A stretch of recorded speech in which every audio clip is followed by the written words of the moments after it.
അപ്പോൾ നമ്മൾ ഇന്നത്തെ പരിപാടി ചക്കപ്രഥമൻ. നല്ല പഴുത്ത ചക്ക ആയതുകൊണ്ട് നേരെ പ്യൂരേ ചെയ്തു, പുഴുങ്ങില്ല. സാധാരണ നമുക്ക് കുറച്ച് പഴുപ്പ് കുറവാണെങ്കിൽ നമുക്ക് പുഴുങ്ങാം. ഇത് നല്ല പഴുത്തതായതുകൊണ്ട് ഞാൻ പ്യൂരേ ചെയ്ത് വെച്ചു. പിന്നെ കുറച്ച് ശർക്കരയും മുറുക്കി വെച്ചിട്ടുണ്ട്.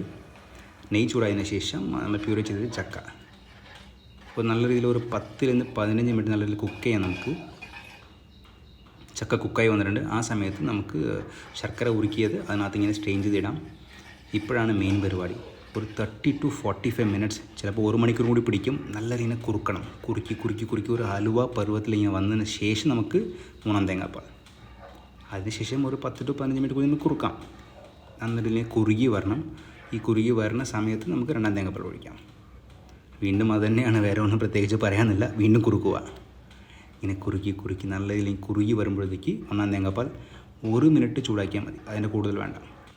പിന്നെ ഫ്ലേവറിന് വേണ്ടി ഞാൻ ഏലക്കപ്പൊടി ഇട്ടിട്ടുണ്ട്. നെയ്യ് ചൂടായതിനു ശേഷം കാഷ്യൂനട്ട്സും റൈസിൻസും വറുത്ത് നമ്മുടെ പായസത്തിന് മേലെ ഇടാം. ഞാൻ ഉണ്ടാക്കിയതിലെ ഏറ്റവും ബെസ്റ്റ് പായസമാണ്. അതും വീട്ടിലുണ്ടാക്കിയതിനകത്ത് ബെസ്റ്റ് പായസമാണ്. And always remember this, everybody can cook and everybody has to cook.